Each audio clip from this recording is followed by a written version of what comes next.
widespread, but it had a real impact on the development of politics. In fact, scholars will say that during the Civil War, the opposition movement could have triumphed politically in 1864 if events on the battlefield hadn't turned in the Union favor.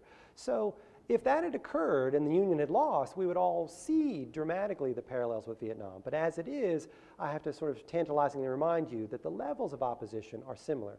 But I would also say this, that the reality is that we often think of Vietnam as the aberration, as the unusual American experience, and something like World War II as the norm, as a nation pulling together as one on behalf of what seems like a good cause without any sort of objections.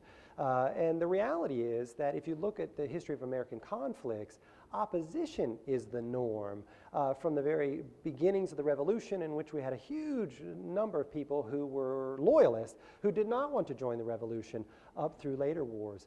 Opposition is, in fact, the norm in American society, and something that appears as a unitary sense of conscience. That is the aberration. So my attempt to draw the parallels was to remind people that ultimately the Civil War should be thought of in similar terms. Bob, you have taught us so much through this presentation. Share a final thought with us. What would you like us to take away from your talk? Well, I think there are several things that I'd like to leave you with. And one of them is the notion that when we think of the experience of the Civil War, especially from a Northern perspective, I consider myself a Northern scholar, and I would say that we have to understand that there is a diversity of experiences.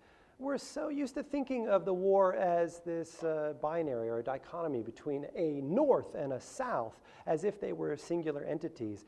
And I think my research tries to point out that there were multiple experiences, diverse attitudes, very different perspectives as you travel from one area of the North to the other. And one thing which I would also want to stress is that we often get caught into a narrative that the North is an industrial urban society and the South is an agrarian slaveholding society.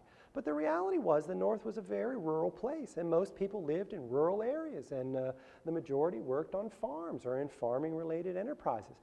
And so I would remind you that we should not think of the experience of the Civil War as that of a unified experience of one North, but instead look at individual differences as we see a patchwork of experiences across the nation. The other thing I would like to stress is the notion of the prominence of opposition.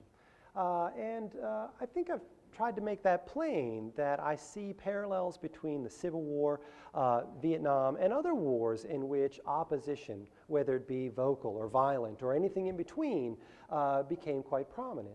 And so the Civil War is yet another instructive example of a democracy at war, a circumstance in which it is difficult to convince all Americans that the war is just or necessary, or that its means and policies are the correct ones. And so it helps to illustrate for us that the Civil War was a divisive conflict, not just between sections, but also within sections. And so that's another thing that I think is important and that is often left out of the narrative.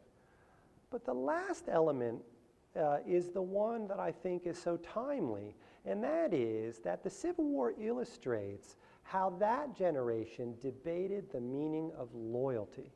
Now, I've used the word patriotism repeatedly, but that generation often used the word loyal and loyalty, and they debated what loyalty meant.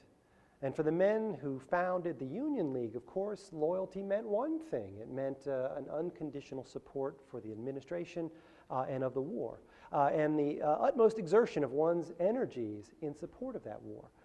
But the reality is that that answer didn't satisfy all Americans then, and it doesn't satisfy us today. And I'm not trying to tell you which side you should sympathize with or which side you should see as more just or true, but to simply bring out the reality that then and now we have debates in times of war over what is the appropriate actions and attitudes of citizens.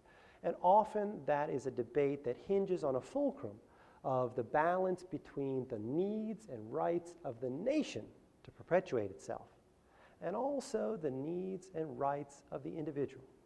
And what we see is a tug of war over what is appropriate.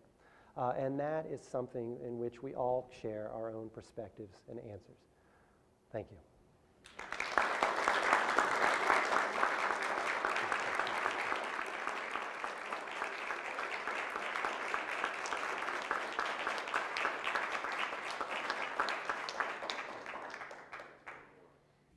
Bob, I think I speak for our audience when I say we have so enjoyed getting to know you and getting to know more about this really little known part of our history. So thank you so much for that. And speaking of our audience, I want to thank our wonderful audience because they have participated so enthusiastically and they've also asked some wonderful questions. So many thanks to our audience.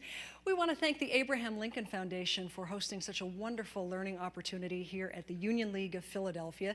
And we want you to know that Humanities on the Road is a collaboration between the Pennsylvania Humanities Council and the Pennsylvania Cable Network. And it's a program that asks all of us to learn something new about the world in which we live. If you'd like to know more about Humanities on the Road, perhaps where we're headed next, what we're learning along the way, we'd strongly encourage you to check out the website. It's humanitiesontheroad.org, humanitiesontheroad.org. There's also some very cool bonus material there. You'll see some behind-the-scenes interviews, and there's an opportunity to continue the conversation that we've started here, so make sure that you take a look at that website. Thank you so much for joining us for Deserter Country. We hope you've enjoyed the program. I'm Tracy Matisak, and we'll see you next time.